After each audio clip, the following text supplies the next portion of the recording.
Olá, seja você muito bem-vindo a mais um Palavra Aberta aqui na TV Câmara.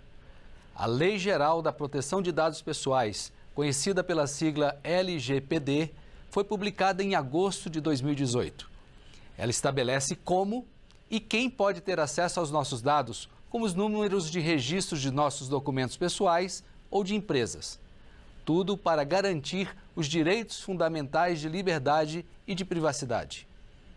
Eu sou William França e é sobre a medida provisória 1124 de 2022 que transforma em autarquia de natureza especial a Autoridade Nacional de Proteção de Dados, responsável pela boa execução da Lei Geral de Proteção de Dados, que eu converso agora com o relator da proposta, deputado Jerônimo Gergen, que representa o estado do Rio Grande do Sul pelo PP. Deputado, seja muito bem-vindo ao Palavra Aberta. Tudo bem, é um prazer muito grande participar da programação, né, e tratar de um assunto tão importante como esse. E fico muito honrado, porque eu não concorri nesta eleição. Eu encerro o meu ciclo de 20 anos como deputado estadual e federal. E para minha alegria, para minha honra, nesta legislatura eu pude ser relator de 3 medidas provisórias. Uma delas, a da liberdade econômica, que foi muito importante para o Brasil, a do documento de transporte eletrônico, né, e também agora essa que cria a autoridade de maneira mais independente.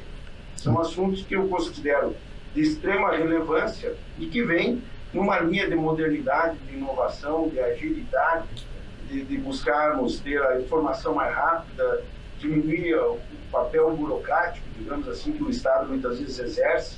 Então, esta medida provisória, ela tem um papel fundamental que é consolidar ainda mais aquilo que você mesmo relatou, que foi a lei lá de 2018. Nós precisávamos ter uma posição de dar uma independência àqueles que serão os responsáveis pela proteção dos dados do cidadão brasileiro. Nós temos aí uma exposição cada vez maior, especialmente com a tecnologia que a gente tem hoje no mundo inteiro, né, que nós não podemos deixar que estes dados acessíveis possam trazer vulnerabilidade para o cidadão. E esta medida provisória, ela vem justamente nesta tônica, que é criar uma autoridade pública, né, que tenha essa condição de não ficar vulnerável, como eu usei o termo há pouco, às decisões de governo ou do governo da hora. Certo. Então, ela é uma autoridade de Estado, ela cria uma autarquia justamente com a ideia de dar essa independência àquele que vai preservar as informações. Rapidamente, o senhor poderia nos explicar como é que vai funcionar essa agência, essa nova autarquia? Ela vai funcionar aos moldes das agências que a gente já conhece, como a ANAC ou a Agência Nacional de Águas, por exemplo? Exatamente, ela tem sendo uma autarquia no formato que a lei agora aprovada cria, ela dá esta autonomia, né, ou esta autoridade mesmo, como um órgão de Estado, né, onde nós não temos aí uma influência direta às decisões políticas do governo do momento. Né? Então, ela não é propriamente uma agência de Estado, mas ao ser criada como uma autarquia, ela tem essa independência semelhante, sim, ao que tem as agências que você acabou de citar. A diretoria vai ter mandato? Explica um pouquinho como é que vai funcionar na prática essa nova autarquia. A medida provisória, ela cria a autoridade, ela tira do simples cargo de confiança que foi agora na transição, desde que foi criada a lei, né? Estava vinculado ao governo, à presidência da República, para poder fazer esta transição. Ao ser criada esta autarquia, agora vai haver a regulamentação. Nós, inclusive, criamos ali estruturas funcionais dentro da autarquia, já foi autorizado pela própria lei nova, né? Nós vamos ter agora a regulamentação, da forma como ela vai atuar a partir da sua criação. Isso não está propriamente no texto da medida provisória, mas ela cria a autoridade, ela determina a sua independência, ela autoriza a sua estruturação e agora, por óbvio, ela será regulamentada e esta resposta que você me faz, ela será dada no momento da regulamentação. Que certamente o senhor já deve estar esteve conversando com o governo federal para estabelecer essa possibilidade, né? Então, isso não cabe a mim como relator, isso cabe agora ao Estado, ao governo, né, fazer essa regulamentação. Até porque eu não imagino que vai ser possível tudo isso este ano ainda, né? Nós já estamos há pouco tempo do final do ano. Né? Eu mesmo nem serei mais deputado. Meu papel ele era justamente relatar e fazer esta transição final. Primeiro, havia uma estrutura dentro do governo, agora nós criamos uma estrutura de Estado, uma autarquia, e criando os seus cargos todos, e agora a regulamentação acontecerá. E aí, a partir disso, é que nós vamos ter a rotina, o fluxo de atividades, mas o mais importante, em cima do que a lei já prevê, e aqueles que serão os responsáveis, os guardiãos, né, desses dados, eles terão a autonomia.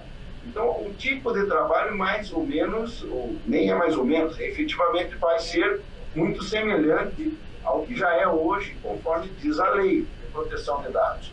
O que nós criamos, principalmente, é esta independência.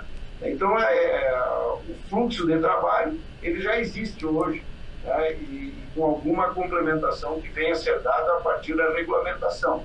Mas o fato é que hoje, se o presidente da República ou que vir ser eleito quiser, ele troca aquele que é o responsável, ou autoridade no modelo anterior à aprovação da lei, ele poderia ser trocado, né, bel prazer daquele que comanda a nação. A partir de agora, isso não acontece dessa forma, acontece no modelo de autarquia, de uma estrutura de Estado que tem a sua proteção para poder agir em defesa do cidadão, pois ele é a autoridade que guarda os seus dados e não pode deixar com que isso seja motivo de vazamento, de qualquer um ter acesso, porque são dados pessoais, né? E esses dados têm um valor fundamental para o cidadão brasileiro.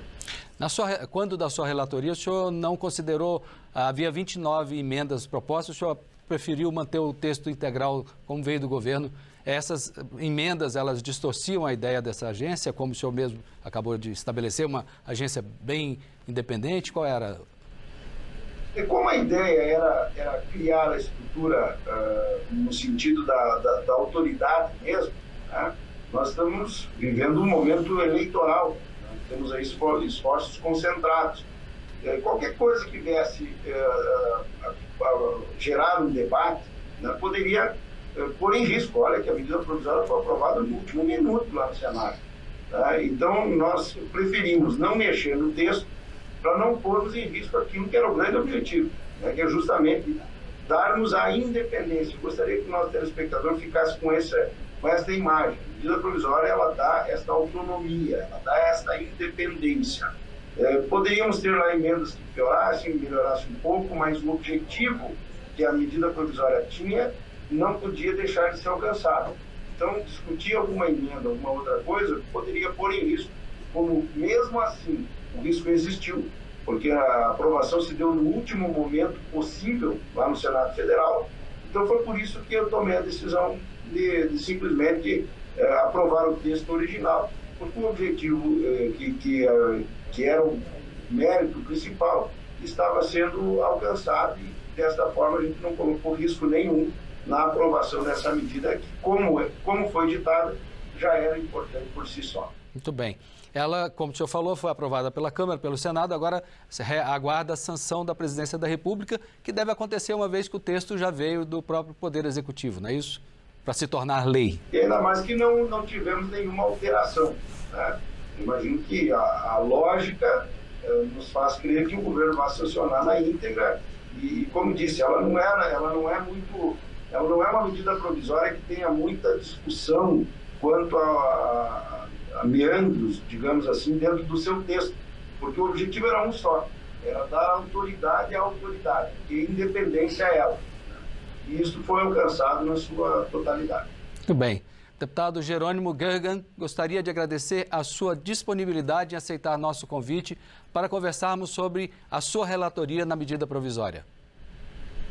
É sempre um prazer muito grande poder conversar com todos vocês e parabéns aí ao Congresso Nacional que apoiou uma medida muito importante em defesa do cidadão brasileiro. E como disse, tenho muita honra de, nesta legislatura, ter relatado 3 medidas provisórias encerrar o mandato aí com leis tão importantes que eu pude contribuir ainda mais diretamente do que como deputado, que a gente atua em todas as leis.